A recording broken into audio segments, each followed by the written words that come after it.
Bonjour, je m'appelle Isabelle Chevalier et je vous souhaite la bienvenue pour cette nouvelle vidéo.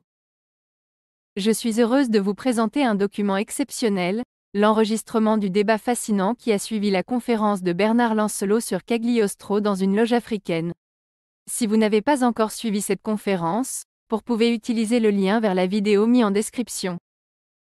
Ce débat a offert une exploration profonde de sujets aussi variés que captivants, touchant à la croisée entre la spiritualité, l'histoire et les mystères de l'ésotérisme.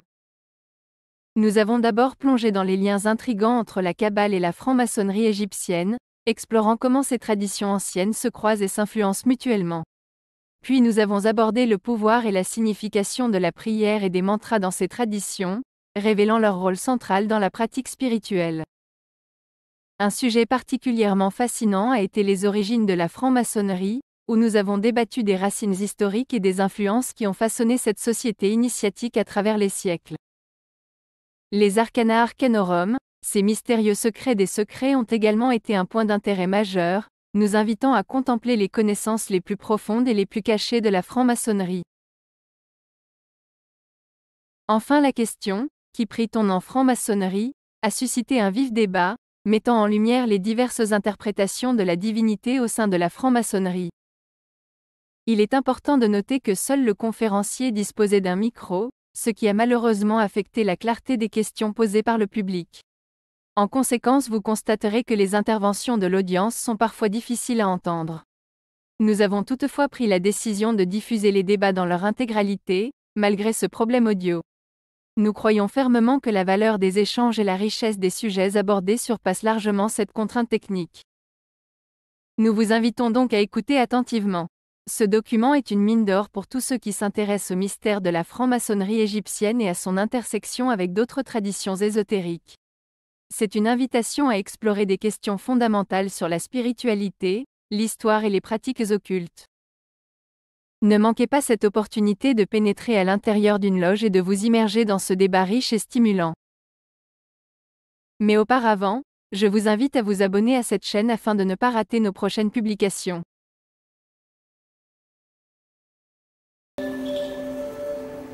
Merci, téléspectateurs. Frère Bernard. Je propose maintenant à nos frères et sœurs ici présents de poser des questions aux conférenciers, parce qu'il y a une partie qu'il a dû occulter, plutôt même, comme on dit maintenant, zapper. Peut-être que par vos questions, cette partie pourra nous la classer. Et nous avons fait exprès de faire comme ça, parce qu'il vaut mieux éveiller les esprits plutôt que de leur imposer des choses qu'ils ne voudraient pas recevoir. Donc, selon vos interventions, le respectable frère Bernard a certainement passé au dernier point qu'il a volontairement mis de côté pour ne pas brusquer certains d'entre vous, en fonction de vos questions. Il va pouvoir y répondre éventuellement. Je vais donc demander aux surveillants de surveiller leur colonne et demander donc à tout le monde de s'exprimer. On a 1 heure pour cela même, mes frères et mes sœurs.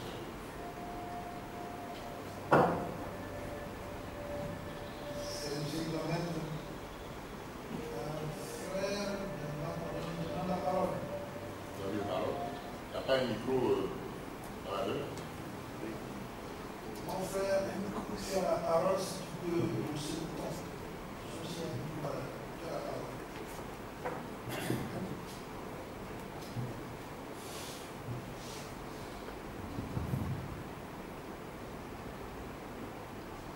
Je te remercie, mon frère, pour ta présentation. J'avais une question concernant la partie dont tu as fait référence à l'ère très chrétienne de la franc-maçonnerie égyptienne copte. est-ce que dans la formation égyptienne de Copte, il y a des références qui sont faites au Zohar, au Midrash, à la Kabbale, au Jévis? Effectivement, mon frère, tu as parfaitement raison, mais j'ai voulu faire court. Je me suis soumis à l'autorité du très illustre, et donc je n'ai pas voulu dépasser le temps qui m'était imparti. Mais dans la première loge qui avait été fondée par Cagliostro, la loge de la sagesse triomphante, il y avait des kabbalistes. Et d'ailleurs, dans notre rite que nous pratiquons, dans l'ordre maçonnique hermétique, il y a des éléments kabbalistiques. Il y a des références à la Kabbale.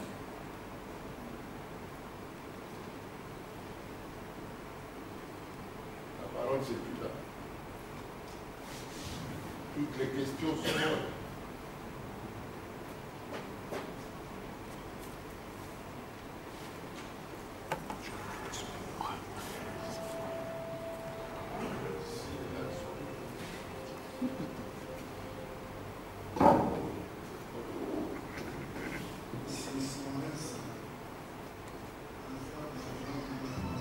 Accorde la parole. On va Patrick, tu as la parole. Merci. Très respectable frère conférencier. Ce merci s'adresse particulièrement à toi pour le voyage que tu viens de nous faire. Mais je voudrais avoir retenu entre autres les aspects que tu as évoqués s'agissant de la prière.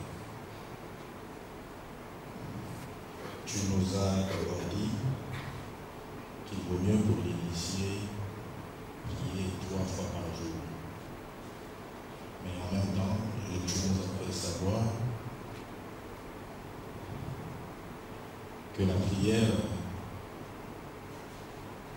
est le moyen, le passage, la route du voyage qui nous emmène le divin.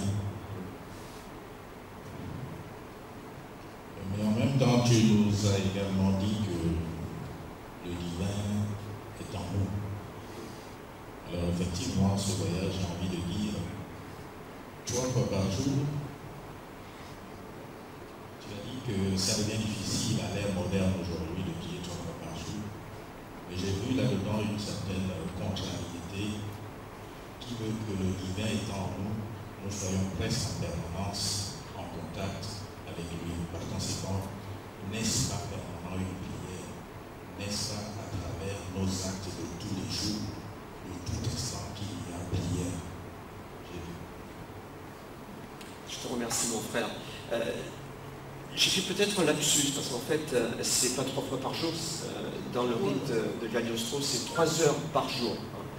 Et je pense que le chiffre 3 est symbolique, c'est pas à prendre au sens littéral. Et en fait, tu as parfaitement raison. Si on est puriste, en fait, le but de la prière, en fait, c'est de se relier à cet élément divin qui est déjà présent au fond de nous, mais qu'on ignore. Parce qu'il y a le mental dessus, et ce dialogue intérieur permanent, cette agitation mentale, et qui empêche le contact avec cet élément divin. Alors, je suis entièrement d'accord avec toi, il y a différentes façons de prier. Moi, je vais te faire un aveu. Je récite pas des prières, c'est pas mon truc. Pour moi, prier, d'ailleurs je crois que je l'avais évoqué, c'est écouter une grande musique qui va m'élever spirituellement, ou écouter des poèmes. Tout à l'heure, je vous ai cité en conclusion de ma planche un poème de Louis Amade. Quand j'ai découvert Louis Amade, franchement, j'ai dévoré ses livres, et il y a certains de ces poèmes qui m'ont mis au bord des larmes, tellement en lisant ça, je me sentais transcendé. Voilà. Et c'est vrai que servir les autres, avoir un comportement aligné par rapport à nos idéaux, ça revient à servir Dieu et c'est une forme de prière qu'on lui offre. Je suis à 100% d'accord avec toi, mon frère.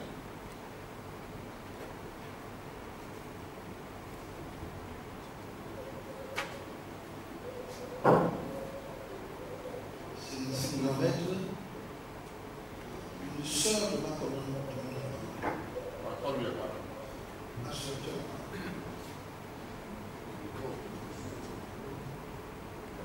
Merci. Je voudrais continuer sur la prière. Tout à l'heure, vous avez parlé de la prière, qu'il fallait qu'elle soit quelqu'un du cœur, qu'elle soit sincère. Je voudrais savoir quelle différence vous faites avec la prière et les mantras, qui sont eux ces mécaniques, parce que d'ailleurs, vous faites la différence entre le mécanique et voilà, c'est vrai. Je voulais savoir comment. Je te remercie, ma soeur. Il y a certains mantras qui permettent également, à travers leur action qu'ils ont sur les centres psychiques, de nous relier à l'élément divin présent en nous.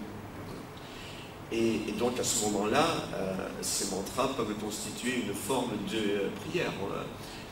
Dans certaines traditions orientales, on parle des chakras, qu'on peut traduire par l'expression centre psychique. Et on parle du troisième œil qui correspond en fait sur le plan anatomique à la glande épidéale.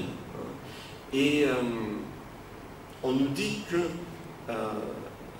ce chakra, donc le 7e chakra, le troisième œil, lorsqu'il est activé par certains mantras, justement, permet de relier l'aspect mental et l'aspect spirituel de notre être. Donc, même si un mantra n'est pas une prière au sens strict du terme, il peut avoir le même effet et même parfois un effet encore plus puissant.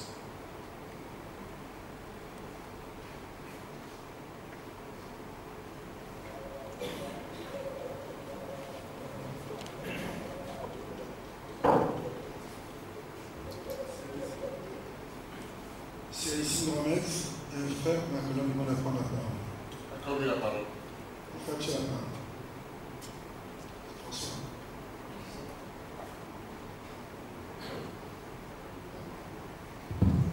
Merci, mon frère Bernard, de nous avoir éclairé. Mais moi, avant que d'aller plus loin, j'aimerais laver quelques planches. Comme je suis quelque peu sourd et même parfois muet. Comme tu l'as dit, il y a un peuple d'Afrique qui dit tout ce qui se voit se trompe. Alors j'aimerais te poser la question de nous expliquer en quoi ton rite est-il hermétique. Hein? Et de deux, est-ce que les Égyptiens pratiquaient la maçonnerie? Parce que moi j'ai été initié dans ton environnement et j'ai entendu très souvent maçonnerie judéo-chrétienne, judéo-chrétienne, judéo-chrétienne. Et ce soir je viens d'entendre que les Égyptiens étaient des francs-maçons. Est-ce réellement ça? Éclaire-nous. Moi, avant que d'aller plus loin, j'aimerais avoir telle lumière. Je te remercie. L'histoire de l'origine de la franc-maçonnerie est très particulière parce que il faut distinguer les mythes fondateurs de la réalité historique. Il y en a certains qui font remonter la franc-maçonnerie aux constructeurs de cathédrales. D'autres font remonter, c'est dans nos rituels, au rite écossais ancien et accepté en là, à Hiram et au temple de Salomon. Certains même font remonter la maçonnerie à Adam lui-même. Adam aurait été le premier franc-maçon, puis ensuite, après le discours du chevalier de Ramsay, certains ont fait remonter la franc-maçonnerie, la chevalerie en tout cas pour les hauts grades. Alors, il faut faire la part des choses. Il faut faire la part des choses.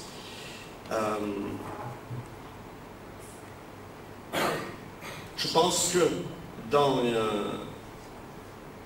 l'ancienne Égypte, il y avait des écoles de mystère. Il y avait des écoles de mystère qui enseignaient à une élite, aux personnes qui étaient admises, tout un corpus doctrinal, en rapport en fait avec ce qu'on vient de voir, c'est-à-dire avec l'hermétisme et avec l'alchimie. Si on appelle notre ordre maçonnique hermétique, ça ne veut pas dire fermé. On peut se tromper, hein, c'est pas hermétique dans le sens fermé, ça fait référence au dieu Hermès. Voilà. Donc là, je réponds déjà à ta première question. Alors, il y a quand même des petits indices. Alors, ils ne s'appelaient pas francs-maçons, sûrement, dans ces écoles de mystère. C'était les initiations au mythe d'Isis et d'Osiris. Mais alors, il y a certains indices que je peux te donner. Quand, par exemple, on dit en maçonnerie, on est là pour réunir ce qui est épars. C'est quoi qui est épars, qui a été coupé? Eh bien, c'est le corps d'Osiris, qu'on a coupé en morceaux. Quand en maçonnerie, on fait référence à la veuve, à la fin des tenues, on fait circuler le trône de la veuve. C'est quoi cette veuve? Eh bien, cette veuve, c'est Isis. Voilà. Maintenant, qu'il y ait eu une influence égyptienne sur notre rite, c'est évident. Mais ce n'est pas la seule. Et alors, en matière de filiation, je vous mentirais si je vous disais que par une chaîne ininterrompue, notre ordre remonte aux écoles de mystère de l'ancienne Égypte. On n'a jamais prétendu une chose similaire. Pour moi, la maçonnerie, dans ma conception à moi, mais je ne vous demande pas de la partager parce que je suis peut-être dans l'erreur, c'est un véhicule. La maçonnerie moderne, bon, on sait qu'elle a pour origine l'Angleterre et qu'ensuite elle a essaimé sur le continent. Au départ, les Anglais, ils se réunissaient dans des auberges, hein, ils n'avaient pas de temple. Et donc ensuite, la Grande Loge Unie d'Angleterre a donné des patentes dans le monde entier et la maçonnerie a eu l'avantage d'être un espace de liberté, ce qui était rare dans les siècles précédents. Les endroits où on pouvait discuter librement, eh bien, à part la maçonnerie, il n'y en avait pas. Et donc, certains ont utilisé ce privilège de la franc-maçonnerie pour en faire un club de réflexion philosophique, parce que c'était libre. Il y a aussi une certaine maçonnerie, par exemple, dans le monde anglo-saxon. C'est évident, c'est plutôt un club mondain. Hein, voilà, mais bon, s'ils ont le plaisir de se retrouver entre frères, voilà, et s'il n'y a que du rituel, je le respecte. Et dans certaines branches de la franc-maçonnerie, il y a des filons hermétiques qui ont fécondé ces branches de la maçonnerie et qui leur ont transmis un corpus doctrinal en rapport avec la métaphysique.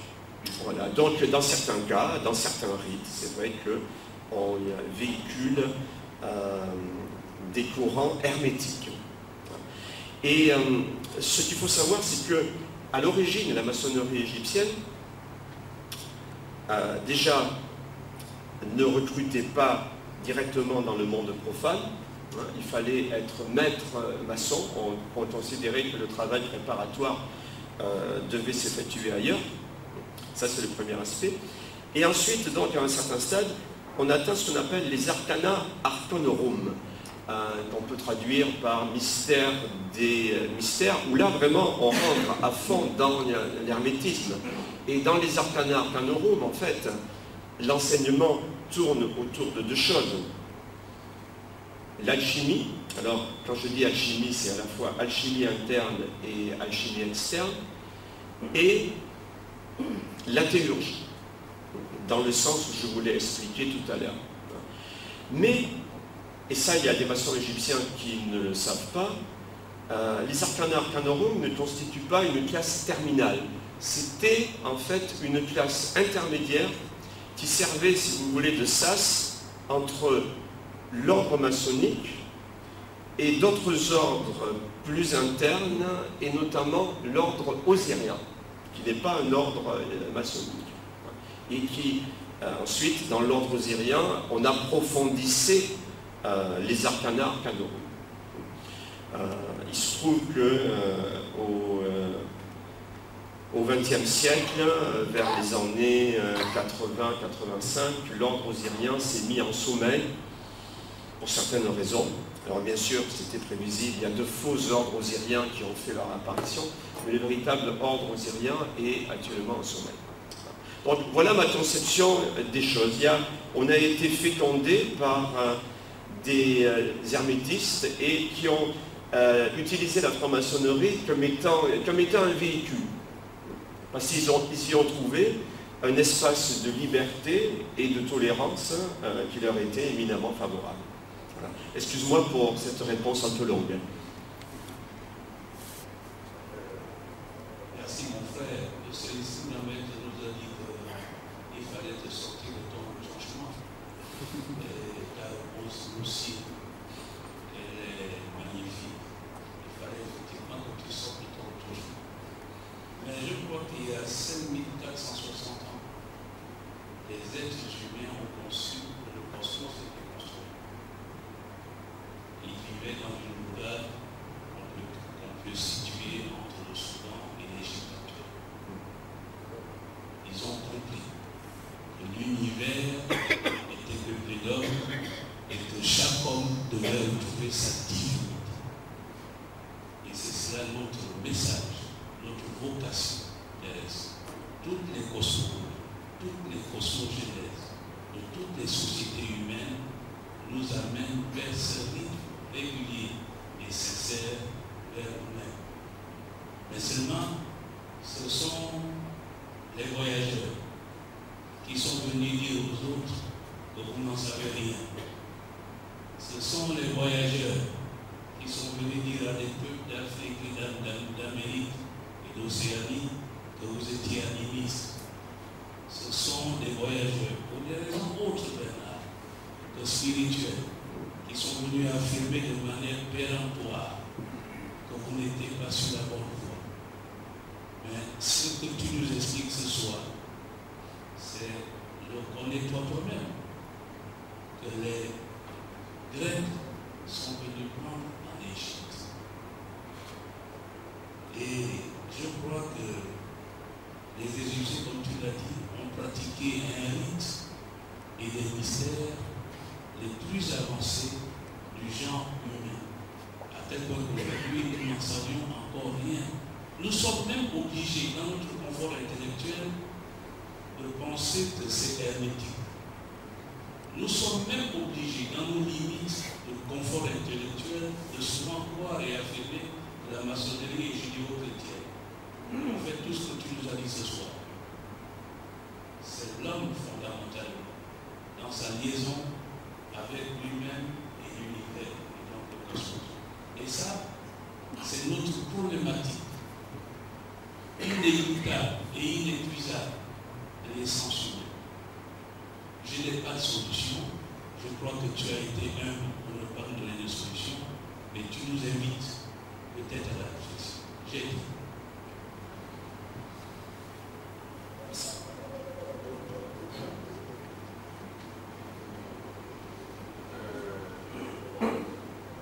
La parole, c'est plus Père Couvreur. La parole.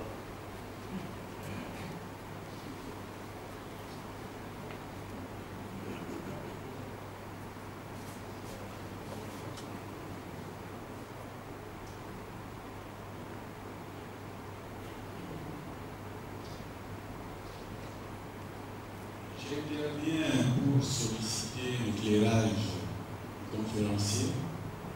La pratique de l'hermétisme telle qu'il a été telle qu'elle a été présentée, nous amène l'adepte à baigner dans le vide, à plonger dans le vide, c'est-à-dire à baigner dans la lumière. Est-ce que c'est une pratique qui ne serait pas sans danger? Parce que le troisième niveau, la clairvoyance, la clairaudience, sont des pratiques que l'on peut avoir l'exercice découvrir. Est-ce que cela nous suggère une attitude permanente qui soit contrôlée? De notre côté, j'aimerais connaître les différents degrés de l'homme héritage.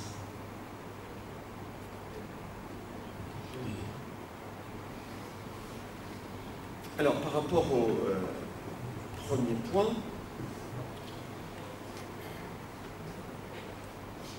ce n'est dangereux que si c'est fait sans encadrement. Si c'est fait dans le cadre d'un ordre initiatique, on est encadré, on bénéficie de la protection de l'égrégore et il n'y a absolument aucun danger.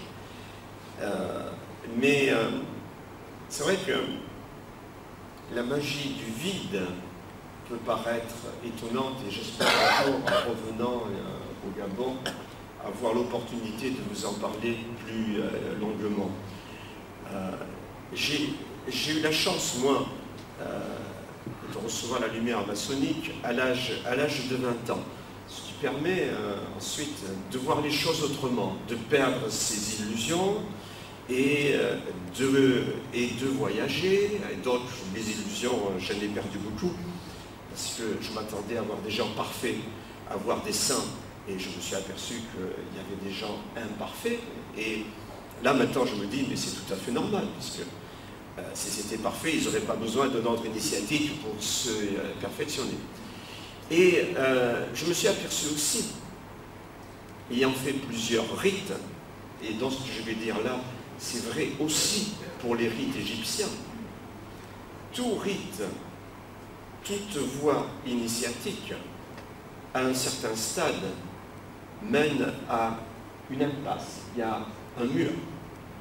S'il y avait une voie royale qui mène à l'éveil et à la réalisation complète de l'être, depuis le temps, ça se saurait.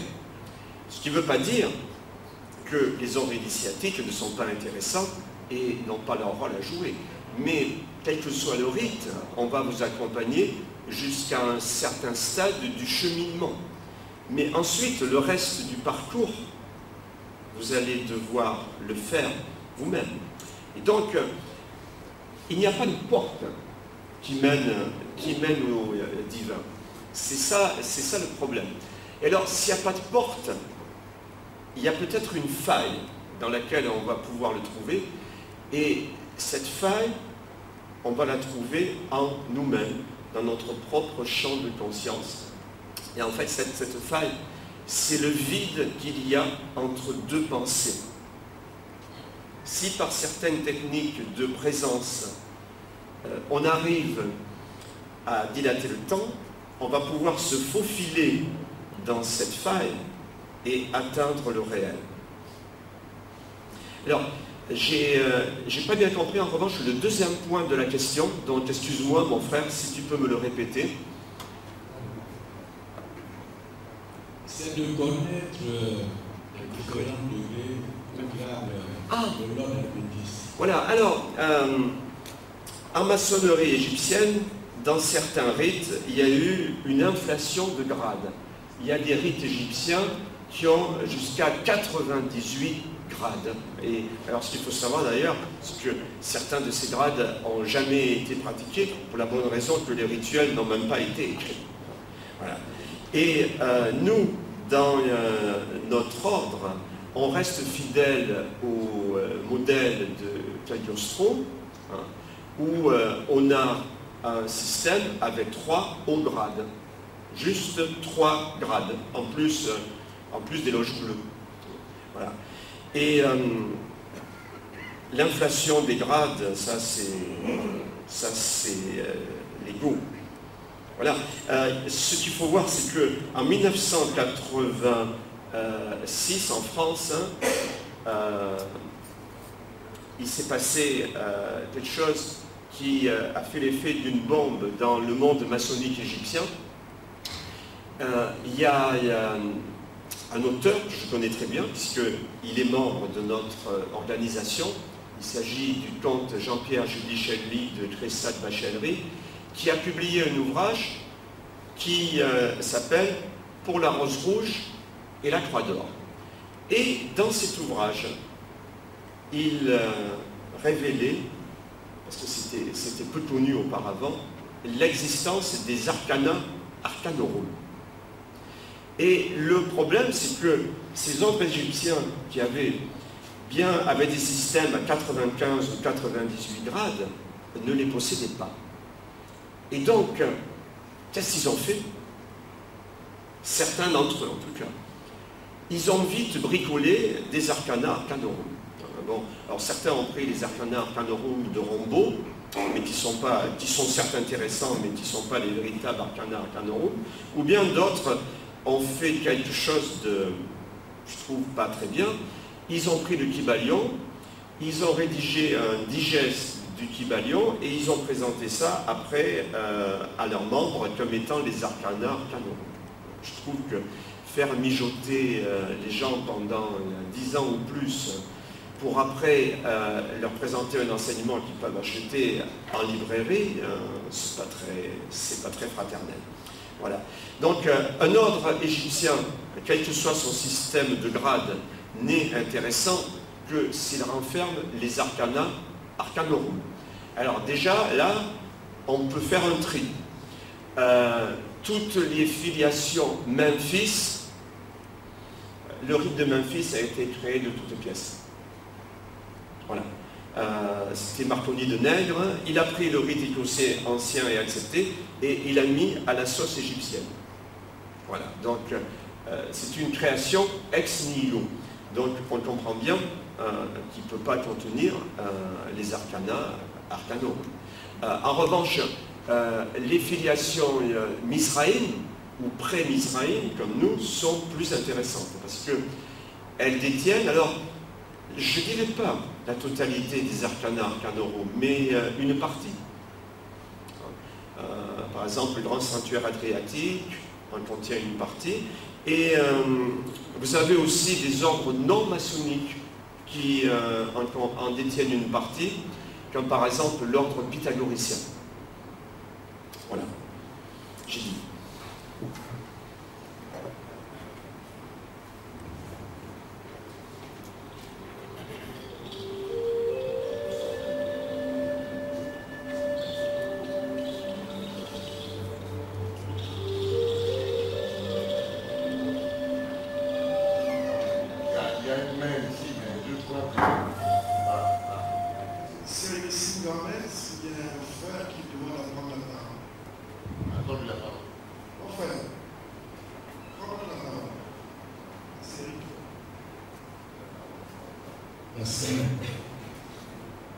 Je voulais revenir un peu au symbolisme qu'il y a dans notre exposé de ce soir. Nous, au rite au sein de cette université, l'ouverture des travaux, nous a toujours été demandé, le vénérable nous demande de rentrer dans les voies qui nous sont placées. Et quand j'ai écouté votre message de ce soir et la question que le frère venait de poser, j'ai envie de dire que la prière est peut-être une voie que nous pouvons emprunter pour atteindre notre idéal. Je voudrais vous demander si vous pouvez nous résumer ou nous donner les différentes voies qu'on peut retenir dans votre intervention de ce soir. J'ai dit. Alors, je crois qu'on revient beaucoup sur la prière, et c'est vrai, c'est l'élément clé.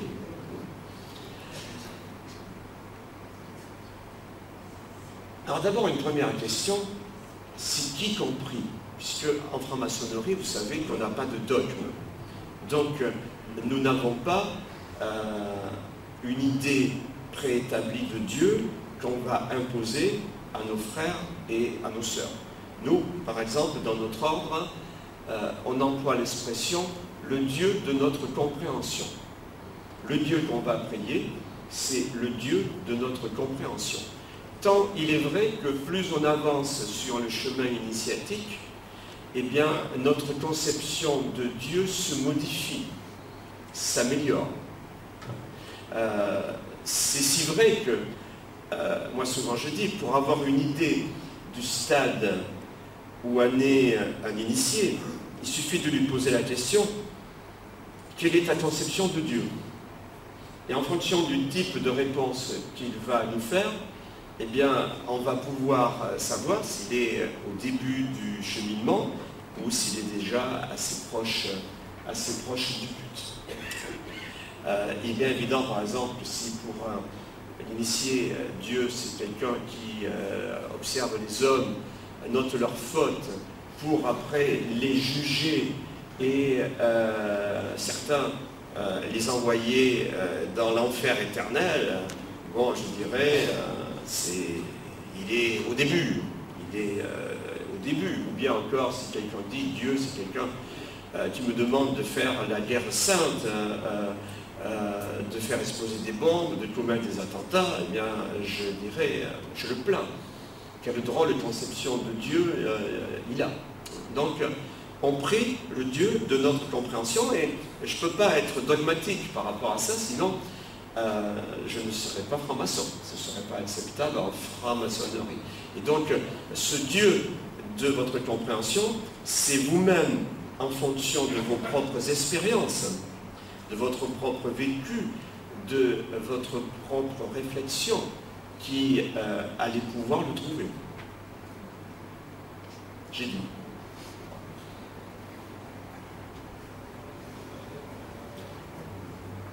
Intervention. Oui. Oui. C'est vrai, je constate que les peuades sont liées. Il a une petite main. Il a une petite main ici. Là. C'est un signe d'un mec. Un fer, un illustre fer de la colonne de la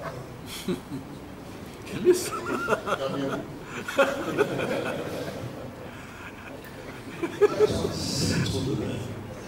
Merci mon frère.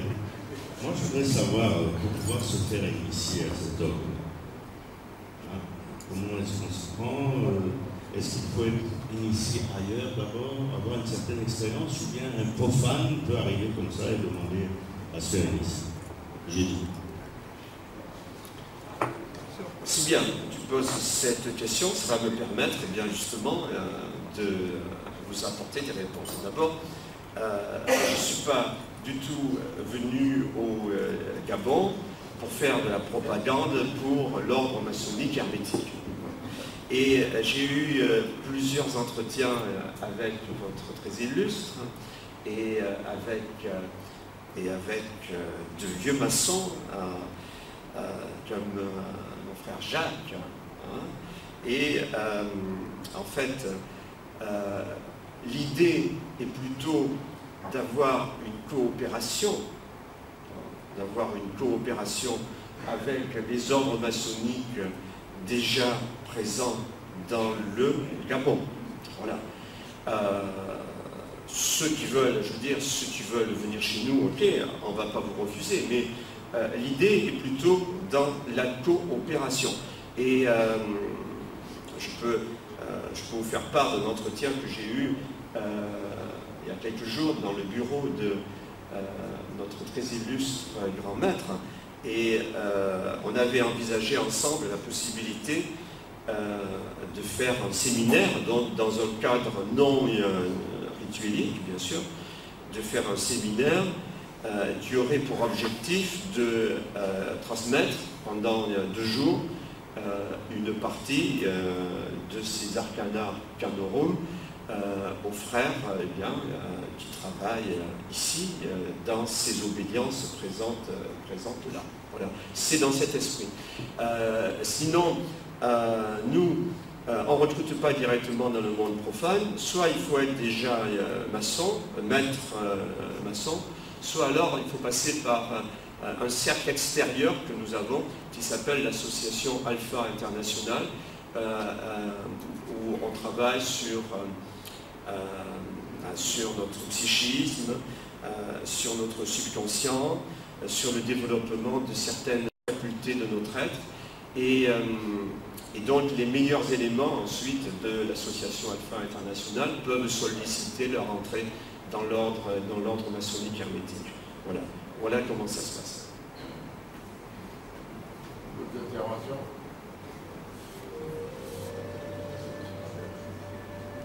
Que vous êtes déjà répu les paroles de... J'ai l'impression que les heures sont au but. C'est quand même. Le silence règne sur l'une et l'autre côté. Très bien. Alors, très respectable frère Bernard, j'ai volontairement demandé à ce que tu sois court, mais concis. Que 45 minutes, c'est 4 plus 5. Donc, il fallait qu'on reste à ce niveau-là, quitte à ce que ceux qui sont réellement intéressés puissent, à un moment donné, faire le pas, comme tu l'as si bien dit. Il y a les degrés, mais à un moment donné, il faut que chacun fasse le pas pour aller là où il pense être le chemin idoine pour lui. C'est pour cette raison que lorsque nous avions discuté, on a ouvert cette possibilité de faire l'année prochaine un séminaire pour ceux qui sont intéressés. Parce que je dois vous dire que ce sont des questions qui doivent interpeller ceux qui sont intéressés. Si vous n'êtes pas intéressé, je vous déconseille d'y aller ou d'y venir. Parce que je répète souvent que pour moi la franc-maçonnerie c'est une chose sérieuse. Puisqu'il s'agit de la vie. Il s'agit de notre vie sur terre. Pourtant, nous voyons tous les jours les parents mourir, les enfants naître. Mais nous pensons toujours que c'est un jeu. Et pourtant, ce n'est pas un jeu. C'est quelque chose de sérieux. Et les voies qui sont tracées par le grand architecte de l'univers, elles sont multiples. Et cette voie en fait partie. Et nous qui sommes africains, ce n'est pas des voies qui nous surprennent si nous sommes réellement enracinés sur nos terres. Ce sont des voies au contraire qui réveillent notre sens de l'initiation sur ces terres d'Afrique. Il faut que les Africains le saisissent. Le saisissent. Parce que la franc-maçonnerie a un rôle important à jouer. La franc-maçonnerie est une école de la vie pour la construction intérieure, pour la construction extérieure. Nous sommes nombreux à être francs-maçons dans nos pays. Nous sommes nombreux à être patrons ou décideurs dans notre pays et dans nos pays.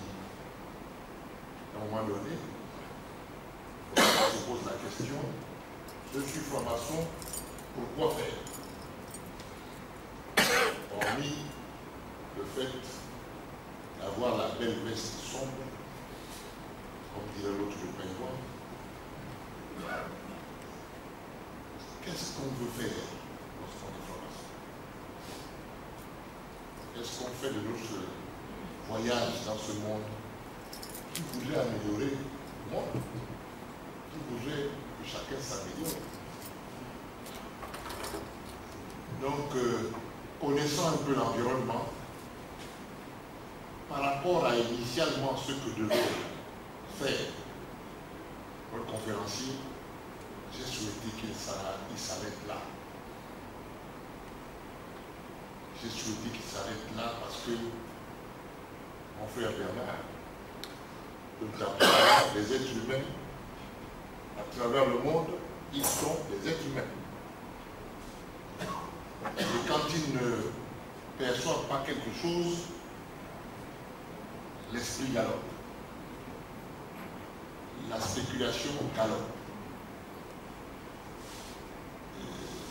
Il y en a qui meurent parce qu'ils ne sont pas compris. Il y en a qui perdent leur vie. Il y en a qui restent en vie parce qu'ils passent leur temps à détruire la vie des autres. C'est ça l'être humain. Et la franc-maçonnerie nous fait comprendre tout ceci. Il faut que nous nous pacifions tous dans nos cœurs. Cette voie qui nous a été proposée aujourd'hui, si elle vous intéresse, ce frère vous a dit que nous sommes dans un cadre de coopération. Il ne s'agit pas ici d'implanter un autre rite à la grande rose symbolique du Gabon ou à la grande rose féminine du Gabon. Excusez-moi pour le lapsus révélateur, la grande rose féminine de France ou à la grande rose du Gabon. La réalité, c'est que l'association dont a parlé le frère Bernard, il y a près d'une centaine de compatriotes qui en sont membres. Toutes obédiences confondues. Ça, c'est la réalité. Hein. Donc, ça veut dire que dans ce pays, il y a des citoyens, des compatriotes, des résidents qui s'intéressent à ces questions-là. Et je pense qu'il était de notre devoir d'apprendre qu'il y a ce type d'intérêt de certains d'entre nous qui sont ici, ou qui ne sont pas là, pour ce type de questions. Puisque nous, notre rôle doit être prospectif. Notre pensée doit être prospective. Notre recherche doit être prospective. Nous ne sommes pas dogmatiques, comme tu l'as dit, mon frère. Nous devons examiner tout ce qui concerne les différentes cosmogonies et cosmogenèses, comme a dit le frère François. Et c'est ça qui nous donne la connaissance. Ça qui pourrait nous donner la connaissance. Et l'objectif visé par cette conférence n'est que celui-là. Il n'y a pas d'autres objectifs. J'espère que les unes et les autres ont eu leur salaire et que la prochaine fois, quand notre respectable frère Bernard viendra dans notre Orient, Libreville, et peut-être d'autres Orients de la République gabonaise, vous serez encore intéressés par le séminaire que nous aurons l'occasion et le temps d'organiser en fonction des besoins des unes et des autres. Parce que je pense qu'un maçon va pouvoir s'intéresser à toutes ces questions. Donc, très frère Bernard, je voudrais que tu prennes place, tout en remerciant ton brillant exposé. J'ai apprécié ton passage sur les anges. Et eu mes frères et mes sœurs dans le temple maçonnique, il y a les anges. Que vous le vouliez ou pas, c'est une réalité. Les anges sont dans le temple maçonnique. Maintenant, il faut que les yeux se décident. Il faut voir le comprendre. Et le temple, c'est nous-mêmes. C'est nous-mêmes le temple. Donc, la m'a beaucoup fait avancer sur cette réflexion. Je voudrais remercier les frères et surtout les sœurs d'être venus aussi nombreux, partager avec nous ces moments de réflexion non ritueliques. J'insiste. Sinon le risque d'être épargné, je ne pense pas que je le sois. Et donc, nous ne pouvons pas nous séparer comme ça. Donc, à la fin de cette conférence, j'invite tous les frères du Grand Collège, les seuls qui sont pas si nombreux que ça, les dignitaires qui auraient un peu de temps pour partager un peu de pain et de vin. À la salle humide, il y a 40 places qui ont été prévues. On a pu faire que ça parce que même possible une tenue. Et au moins, on pourra continuer la discussion avec Bernard Ozaga. Donc, mes sœurs et mes frères, je suis vraiment très content que vous ayez pris part à cette conférence interobédientielle. J'espère que ce n'est pas la dernière. J'espère que vous aussi, vous nous conduirez à d'autres conférences. Puisque l'année dernière, c'était la Grande Rose du Gabon. Cette année, c'est nous qui avons convié nos sœurs et nos frères. Et peut-être que l'année prochaine, ce sera la Grande Rose féminine de France qui nous conviera à une conférence. Voilà donc le propos de conclusion que je voulais tenir. Bien évidemment, nous allons sortir selon nos règles et disciplines habituelles. C'est-à-dire qu'on ne va pas chacun sortir de son côté. Il y a ceux qui sortent d'habitude avant les autres. Vous connaissez. Puis les autres vont prendre la suite. Donc, frère, grand maître de cérémonie, nous sommes à ta disposition. Merci. Je voudrais simplement convier les frères et les sœurs, les frères entre les colonnes de rester en place pour l'instant et que nous allons accompagner le sérénissime grand maître et le conférencier, les dignitaires qui sont dans la salle. Je vous prie, mes frères et mes sœurs, de vous lever.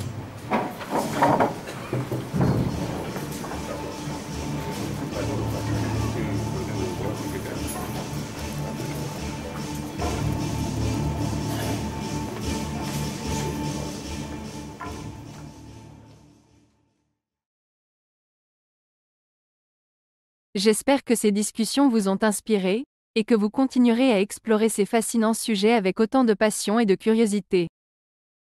Si vous avez aimé cette vidéo, mettez un like, ça va aider cette chaîne à progresser. Je vous invite également à vous abonner à notre newsletter pour recevoir chaque semaine de nouvelles informations sur la franc-maçonnerie. Vous trouverez le lien dans la description en dessous de la vidéo. Je vous remercie de m'avoir suivi jusqu'au bout, et vous dis à bientôt pour un prochain reportage.